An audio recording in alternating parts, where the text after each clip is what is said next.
I'm John Force, 16-time funny car champion. And I'm sitting here in Yorba Linda, California, in my office. And right here next to me, Daniel Hood, my son-in-law and my crew chief, the one that took me, along with Brian Karate, on that day in Seattle, 2019, to a record that may never be changed or reset. Let's look at it on the video. As Jim Campbell and John Force get ready to do battle in round one here at the Northwest Nationals. Hey, for John Force, his biggest problem right now is the competition. At one time, he ruled.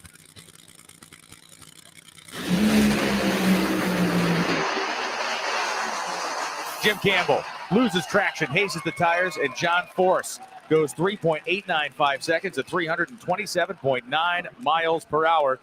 That morning in 2019 at Seattle, I was stressed. I was trying to call you. I was trying to call Karate. I wanted to know what the tune-up was. I couldn't remember who we had to race. I think it was Jim Campbell for Big Jim Dunn. A lot of history there. But we had a shot that day to go 4 rounds and do something that no one's ever done in history. And that's set a record with 150 wins. And yet we hadn't won a race all year. We had been struggling. We found a little something down at Sonoma in the clutch can that was going to make us better. And trying to reach Danny, I could get no response. He's always cool as a cucumber, where I'm always over center. That's the way I've always been. But it got me there, but he gets there his way. So give me a little bit about what took place that morning, what you were looking at, the conditions in the track. Where were you going to go with this race car, knowing you had a driver that needed a lot of help on that starting line? Well, we just looked back at our good qualifying run, which we qualified 4th, and we ran it the same, and it repeated. And then we just had to follow the curve of the temperature of the track all day. Okay, and I think that year in 19, we ended up 4th in the point standing.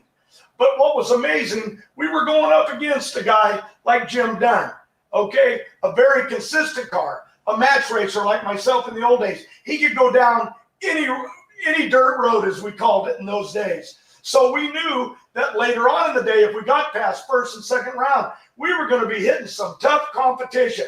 The Wilkersons, the Petrogons, the Schumachers, that whole group, Beckman, Tommy Johnson, Hagen, Caps, they were all coming. But your focus right then was to go A to B with that fuel funny car against a guy that you knew, Big Jim Dunn with Campbell, would not smoke the tires. How did you approach that? We just raced our lane. We can't worry about who's next door. Every funny car in our class is good, so you have to make the best run you can in your own lane. Yeah, well, you might have been calm and cool from the outside, but let me tell you something. Inside that race car, I was stressed. You don't even want to think about trying to win a race, let alone trying to set a piece of history, 150 wins. And there was a lot of crew chiefs before Daniel Hood and Brian Karate, Austin Coyle. The list just goes on and on that had helped me.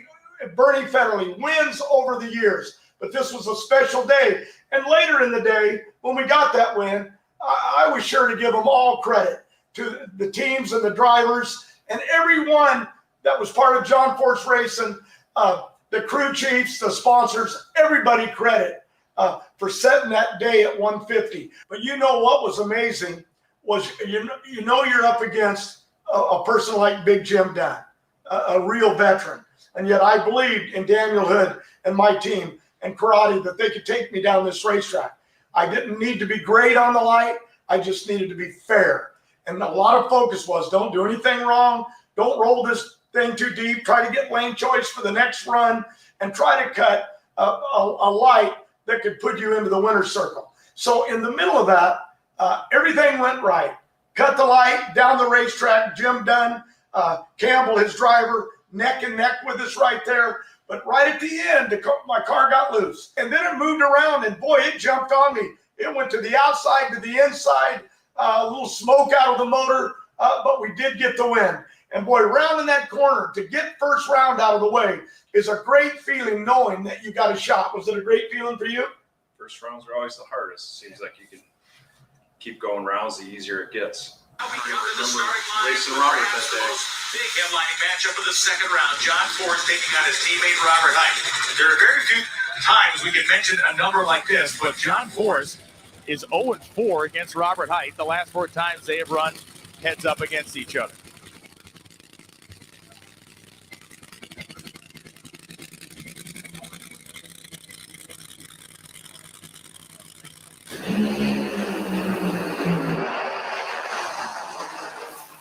Change the record as John Force has gotten one back on Robert Height. 3.909 seconds at 328 miles an hour. Nearly a full 1/10 of a second quicker than Ron Capps went just a few moments ago. So here we are, second round. Okay, that's Seattle. Up against one of our own cars, the Auto Club Chevrolet. Robert Height driving and Jimmy Prock tuning. And let me tell you something. Jimmy goes for it all the time. Robert Height, great on the lights, probably, if not the best, one of the best. And boy, I got to do everything I can just to stay in the game with him. But Danny, tell us how you guys approach that, you and Karate.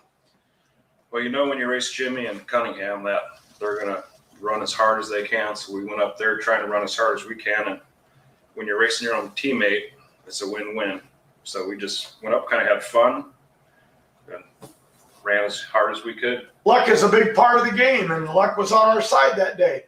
Getting past Campbell in the first round, coming up against Robert Height, who was fighting for the championship, and we were in the fight too, don't get me wrong. And so luck kind of went our way. But let's move on. Let's move on to the semis. I think we ended up with Jack Beckman. There's another car. Great driver on the lights, a good, consistent car. But we managed, running low ETs. We kept putting them over in that lane. We were staying in the lane that we needed.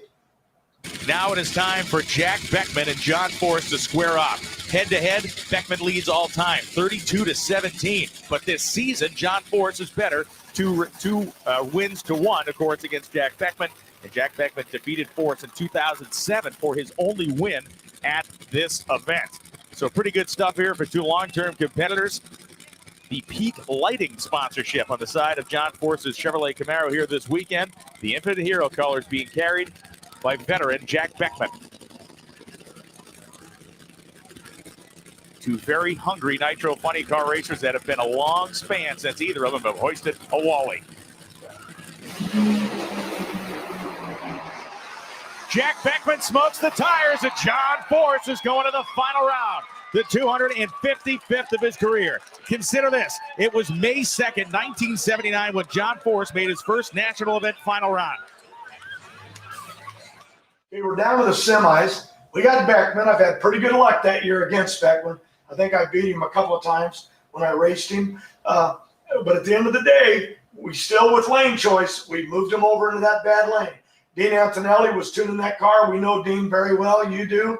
You know how he thinks. He wasn't going to get outrun. He was going to go for it. And that put the odds in our favor, knowing that that lane wasn't as good as the right lane that we were in, which we got because of low ET the rounds before. How did you approach it? We just went up there and tried to make a clean run like the previous round, and knowing that the other lane was not as good as the right lane. So if we did our job, A to B, kept it in the middle, it should turn on another one light. And that calm and coolness that you always have, not like me, that's why I never chose to ever even try to be a tuner, hard enough in the driver's seat. But we got the job done. We got the win against Beckman again. He gave it up just past half track. And I think we picked up low ET again, putting us in the good lane against Ron Capps in the final. Yep. In the world of NHRA drag racing, this is Hercules. This is Paul Bunyan. This is John Q. Public and John Wayne rolled up into one 11,000 horsepower package. His name, John Force, defines in many ways Nitro Funny Car drag racing. It has defined an attitude, it has defined an approach, it has defined a life that began in an impoverished state and has turned into something that even he could not have imagined as a high school football quarterback on a team that didn't win a single game. First win comes in Montreal, 1987. Get this, Louis Bloom pulled this one up. A perfect 700 race span between, if we count that first win in 1987 and we count this race, 700 races encompassing the 149 victories that he has accomplished in his NHRA funny car racing career. They stacked up like cordwood from there. And on the other side of the racetrack, the second winningest Nitro funny car driver in the history of the NHRA, with great history here. His first win in a top fuel car, 1995, his 50th win in 2016, and his 60th career win in 2018. His 61st career win would be the equivalent of a block in chess. He would stop. That man right there, Jill Prock, Brittany Forrest, looking on as John Forrest and Ron Capps, two of the indisputably greatest ever, get ready to lock horns here in Seattle. Will this be the moment that John Forrest closes the chapter on 150 wins?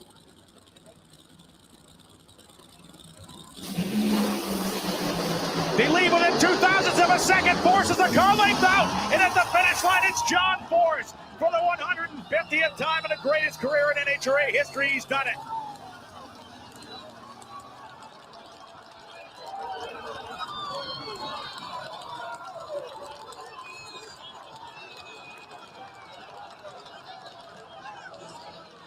Pacific Raceways going absolutely bananas when he went across the finish line. A 397 with the tail hanging sideways late in the run. At 320 miles an hour defeats Ron Capps' slower 401. It starts with the tuner, the car. They gave him a car that can win. John Forrest did the rest. We have Bruno Massa with Brian Karate. Down here on the starting with Dan Hood and Brian Karate. Dan, this is your father-in-law. You just tuned to his 150th victory history. How does that feel right now? Just a blessing to be a part of it. Finally got that 150 monkey off our back. It's been hanging there, and glad for him. I think we're going to have quite a few more to come. His 9th career victory at Seattle. The only other track he's had more success is Brainerd, Minnesota, with 11 wins. It is never easy to predict John Forrest's emotional state when he climbs out of a race car. Is it relief? Is it satisfaction? Or is it tears?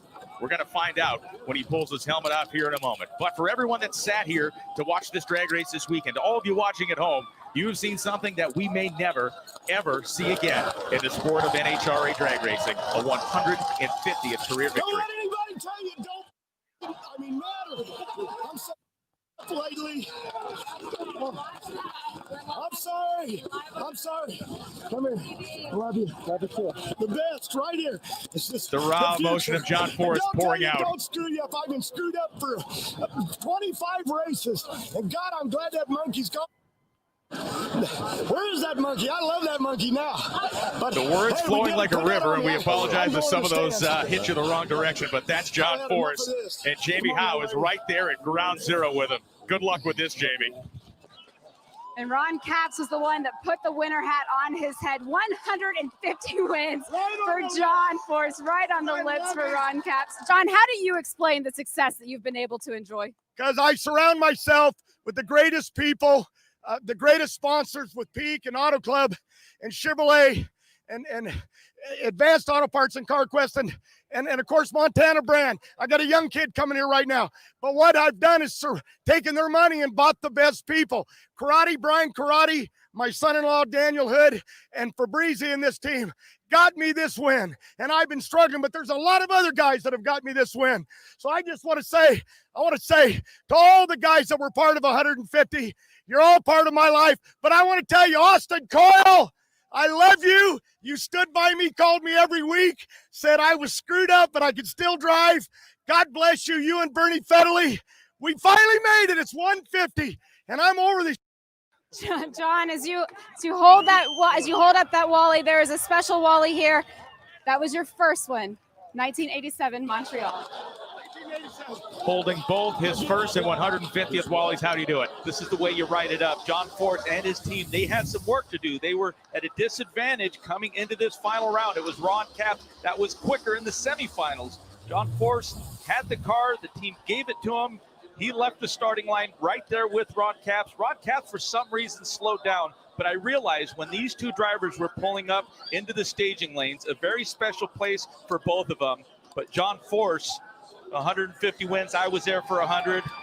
And I think what's most telling about that win is he thanked Austin Coyle, Bernie Federley, the people that got him there. I'm going to the stands, baby. his family now. He gives his wife Lori a kiss on the cheek, his grandson standing with him.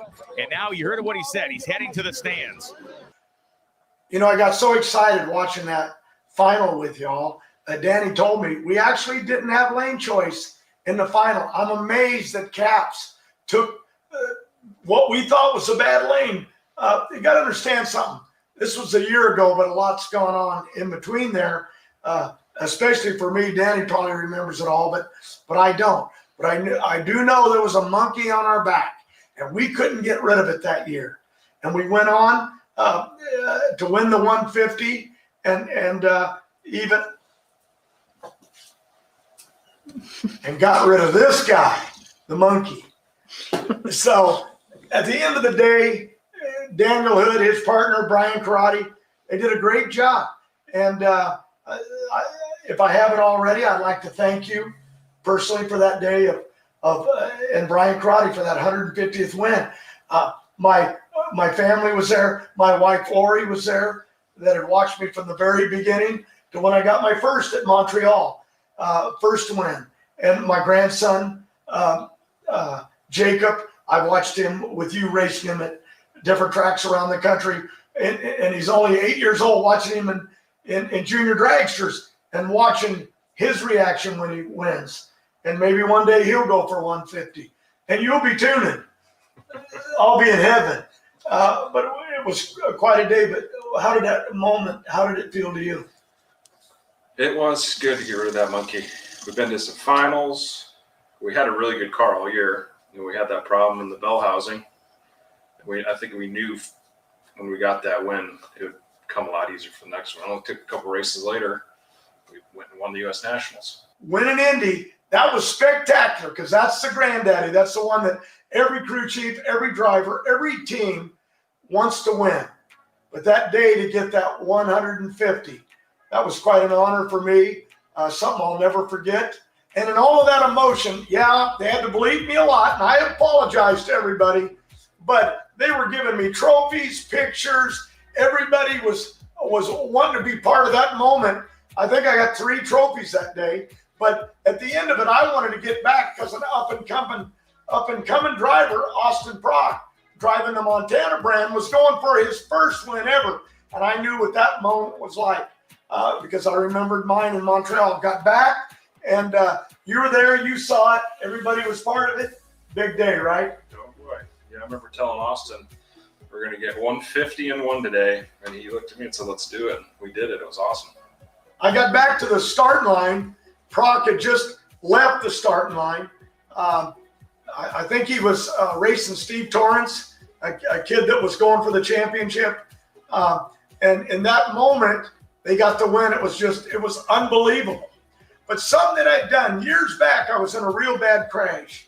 And I returned at Topeka. I couldn't hardly walk. And I remember trying to climb the fence at Topeka because I'd won the race and I wanted to be with the fans. They're the ones that got me here. The sponsors, all of that is true. The teams, all of that is true. But it's the fans that motivate you, that drive you. And I couldn't get over the fence. They tried to drag me over. And I swore if I ever have that moment again, and there I had it that day with 150 at Seattle. And I remember running across the racetrack. Everybody was looking down at Prock and everything that was going on, but I was running to those grandstands.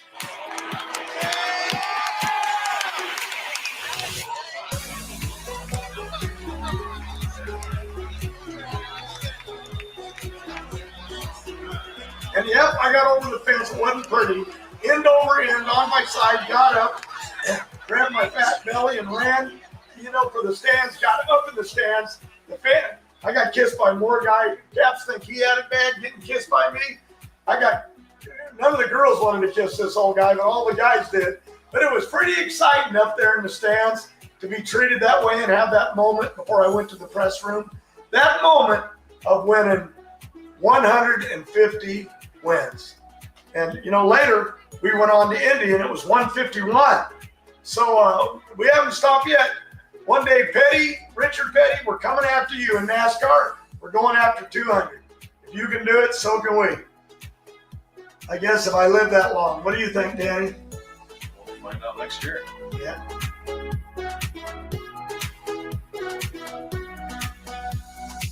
Now through November 30th, save $7 on Peak 10X antifreeze at participating retailers. And don't forget to enter for a chance to win the Blue Death Platinum Chevrolet Silverado at SilveradoBlueDeathSweepstakes.com.